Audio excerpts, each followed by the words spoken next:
বাংলাদেশে অশান্তি অব্যাহত, ঘরে বাইরে বিভিন্ন ইস্যুতে চাপ বাড়ছে সে দেশের অন্তর্বর্তী সরকারের ওপর। মোহাম্মদ ইউনূস দেশ চালাতে ব্যর্থ বলে অভিযোগ করছেন কেউ কেউ। এরই মাঝে বাংলাদেশে ঘটে গেল বিরাট ঘটনা। এবার বাংলাদেশে বায়ুসেনার ঘাঁটিতে চলল হামলা। ঘটনাস্থল কক্সবাজার। ওই জায়গায় বায়ুসেনার যে ঘাঁটি রয়েছে সেখানেই হামলা চালায় দুষ্কৃতীরা। লাঠি ঢিল নিয়ে চলে হামলা। বায়ুসেনার কর্মীরা কিছু বুঝে ওঠার আগেই ওই হামলা চালানো হয়েছে বলে অভিযোগ।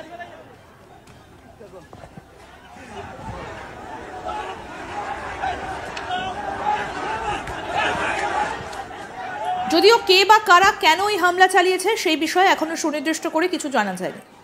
গোটা ঘটনা এখনো পর্যন্ত জানে শেষ হয়ে গিয়েছেন বলে খবর পাওয়া যাচ্ছে। কিছুক্ষণের মধ্যেই পরিস্থিতি কার্যত অগ্নিগর্ভ হয়ে ওঠে।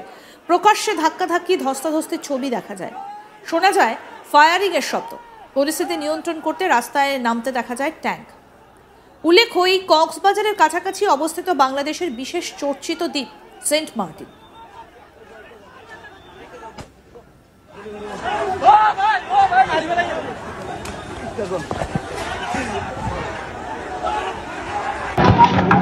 আসলে আপনাদের দেখাই কোন অবস্থায় পৌঁছয় বাংলাদেশের কক্সবাজারের বিমান ঘাটির পরিস্থিতি। দেখুন,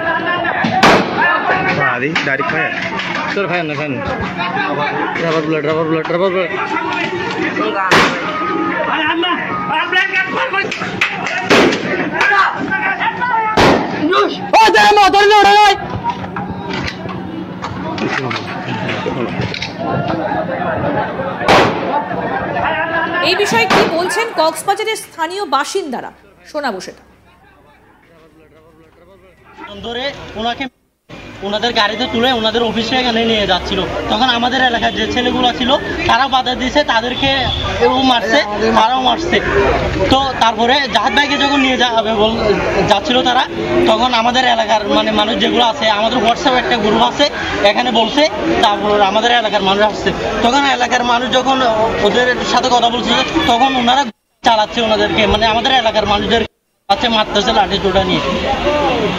এখানে একজন মারা গেছে, আরেকজন এখন বর্তমান আইসিইউতে আছে, আরো অনেকে ইয়ে হয়েছে, আহত হয়েছে। আপনাদের কয়জন ছিল? আমাদের এলাকায় এখন অনেক সামরিক বাহিনী এখানে ঢুকছে। এখন আপনারা বলেন না, আপনাদের একটা নিউজও এখানে ঢুকতে দিচ্ছে না, আমাদের এলাকায় একটা নিউজও এখানে ঢুকতে দিচ্ছে না। আমাদের এলাকার মানুষ এখনো ওখানে রেড কিচেনের অফিসের এখানে এখনো আমাদের এলাকায় যারা বাহিনীরা আহত করছে এমনকি ওনাদেরকে হাসপাতালে ট্রিটমেন্ট দেওয়ার জন্য আসতে দিচ্ছে না, কারণ আমাদের একটাই বিকল্প রাস্তা, বিমান বাহিনীর সামনে এরিয়া দিয়ে আমাদের ওই রাস্তা দিয়ে আসতে হয়। আমাদের লোকজন, আমাদের বাইক যারা আছে, আমরা ওদিক দিয়ে সাগর পথে আমাদের বাইকদেরকে এখানে হাসপাতালে নিয়ে আসতেছি। ওনারা আমাদের বাইক যারা আহত হয়েছে ওনাদেরকে হাসপাতালে আসতে দিচ্ছে না। আপনারা এইটুকু একটু ব্যবস্থা করেন, তো আমাদের এখানে আরো বাইরে ট্রিটমেন্ট না পেয়ে, চিকিৎসা না পেয়ে আমাদের বাইরে ওখানে মারা যাবে। এই বিষয়ে প্রাক্তন কর্নেল দীপ্তাংশু চৌধুরী তিনি কি বলছেন, কথোপকথনে কি উঠে এলো, শোনাবো সেটা।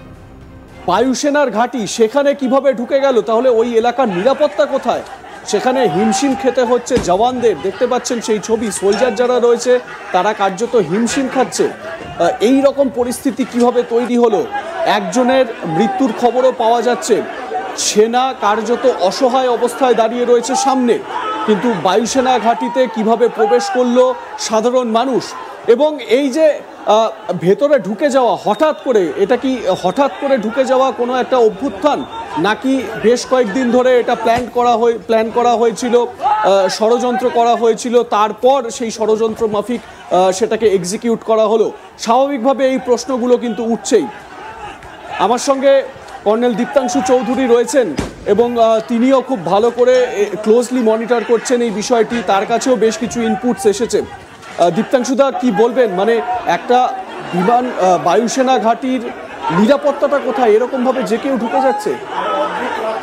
বাংলাদেশে আপনারা যেটা স্ক্রিনে দেখছেন, এই দুর্বৃত্ত যাদের বলা হচ্ছে, এই মৌলবাদী শক্তি, এরা একটা মোস্ট সিকিউরড একটা এরিয়া, এয়ারফোর্স স্টেশন, যে কোনো এয়ারফোর্স স্টেশন যে কোনো দেশের, যে কোনো রাষ্ট্রের is the most secured place. সেই জায়গায় সাধারণ মানুষ, বাংলাদেশের এই দুর্বৃত্তরা যেরমভাবে ইট পাটকেল ছুটছে, সেনা দাঁড়িয়ে আছে অসহায়ভাবে। যে বাংলাদেশি সেনার রিটায়ার্ড অফিসাররা কিছুদিন আগে বলছিল কলকাতায় এসে দুপুরবেলা তারা মধ্যাহ্নভোজ করবে, সেই সামরিক বাহিনী, বাংলাদেশি সামরিক বাহিনী ফ্যাল করে তাকিয়ে আছে দুর্বৃত্তদের দিকে। মৌলবাদী শক্তি ইউনিস গভর্নমেন্ট রেড কার্পেট দিয়ে দিচ্ছে, নিজেদের যেখানে এয়ারফোর্স স্টেশন সেখানে ঢুকে ঢিল মারছে। মানে এটাকে কোনো সভ্য রাষ্ট্রে এরকম চিন্তা করা যায় না। সেই বাংলাদেশ, আমি জানি না যে এই রাষ্ট্র কোন দিকে এগিয়ে যাচ্ছে। সাধারণ মানুষ একটা এয়ারফোর্স স্টেশনে দৌড়ে ঢুকেছে, ইট পাটকেল মারছে। এয়ারফোর্স স্টেশনের, বাংলাদেশ এয়ারফোর্সের যারা আমরা দেখছি কিছু রাইফেল তুলে হাওয়ায় গুলি চালাচ্ছে এবং একজনের মৃত্যুর খবর আমরা পেয়েছি, কিন্তু এটা উৎপত্তিটা কেন সেই খবরটা আমরা এখনও পাইনি। আমরা নিশ্চিতভাবে পাবো। তবে আমার এখানে একটা কোথাও না কোথাও প্রি প্ল্যান্ড অ্যাক্টিভিটি এটা হচ্ছে, নাহলে কোনো এয়ারফোর্স স্টেশনে ভেতরে ঢুকে সাধারণ মানুষ যে এরকম করতে পারে আমাদের কল্পনার বাইরে। এই জায়গা থেকে দীপ্তাংশুদা আপনার কাছে একটা প্রশ্ন রাখবো। আমরা যে ছবিগুলো দেখতে পাচ্ছি, এই দেখুন, এই যে ছবি কক্সবাজার বায়ুসেনা ঘাঁটি সেই এলাকার সমিতি পাড়া বলে একটি জায়গা রয়েছে, এক্স্যাক্টলি সেই জায়গাটা, সেইখানে এই ধরনের একটা পরিস্থিতি তৈরি হয়েছে। আমি যদি আমাদের দেশেরও কোনো বায়ুসেনা ঘাঁটির কথা বলি, আমরা যদি বাংলার হাসিমারা বায়ুসেনা ঘাঁটির কথাও বলি, তাহলে সেখানে তো সিকিউরিটি অনেক বেশি আঁটোসাঁটো থাকবে, নিরাপত্তা অনেক বেশি স্ট্রং থাকবে। সেখানে হঠাৎ করে এরকম ভাবে কি প্রবেশ করা সম্ভব কোনোভাবে? মানে যেহেতু আপনি সেনাবাহিনীতে ছিলেন, আপনি আরো ভালো বলতে পারবেন এটা। দেখুন, সাধারণ মানুষ, অথবা আমি ধরে নিলাম একটা টেররিস্ট অর্গানাইজেশন, মিলিটেন্ট অর্গানাইজেশন, অথবা দুর্বৃত্তরা, যেটা এখন তো বাংলাদেশে সব মৌলবাদী শক্তি যারা দৌড়াদৌড়ি করছে তাদের দুর্বৃত্তর বলা হচ্ছে। এটা মানে যে কোনো সভ্য দেশে এটা কোনো রকমভাবে ফিজিবল না। কোনো একটা এয়ারফোর্স স্টেশনে অথবা কোনো মিলিটারি স্টেশনে অথবা কোনো ক্যান্টনমেন্টে এরমভাবে সাধারণ মানুষ অথবা কোনো দুর্বৃত্তরাই ধরুন, অথবা টেররিস্ট যত কোনো মিলিটেন্ট স্ট্রাইক করছে, 2জন 4জন এলো কোথা দিয়ে, এরমভাবে 100 জন 100 মানুষ ঢিল পাটকেল নিয়ে একটা এয়ারফোর্স স্টেশনে ঢুকে যাবে, এটা কোনো দিন স্বপ্নেও চিন্তা করতে পারবে না ভারতবর্ষে এরকম কোনো দিন দেখতে হবে। দীপ্তাংশুদা, আপনার সঙ্গে এর আগেও আমার কথা হচ্ছিল, সেটা হচ্ছে গিয়ে এই যে কক্সবাজার যে বায়ুসেনা ঘাঁটি, কক্সবাজার এমনিতেও মেরিটাইম দিক থেকে যদি দেখি তাহলে এটা খুব ইম্পর্টেন্ট, ভেরি ইম্পর্টেন্ট, একদম সেন্ট মার্টিনের কাছে। আপনি সেন্ট মার্টিন নিয়েও বেশ কিছু বলছিলেন, কারণ সেন্ট মার্টিনে শুধুমাত্র যে চীন বা পাকিস্তান এরকম নয়, আমেরিকা, রাশিয়া, প্রত্যেকটি বড় শক্তিধর দেশের একটা দৃষ্টি রয়েছে। একদম। প্রথমেই আমি বলছি, যারা আছে ওইখানে কক্সবাজারে বেশিরভাগ পার্সেন্টেজ অফ পিপল কিন্তু রোহিঙ্গা ওখানে, যারা আরাকান আর্মির খেদানি খেয়ে এই বার্মা থেকে মায়ানমারের যে আরাকান এরিয়ার থেকে বার্মার সেখানে খাদান খেয়ে সেখানে দৌড়ে এসে বাংলাদেশে বসবাস করছে। আরো আপডেট পেতে দেখতে থাকুন আজ তাক বাংলা। সাবস্ক্রাইব করুন, নোটিফিকেশন পেতে বেল বাটন অপশন প্রেস করুন, হোয়াটসঅ্যাপে ফলো করুন আজ তাক বাংলা। ভিডিওটা লাইক করুন, শেয়ার করুন, কমেন্ট করুন।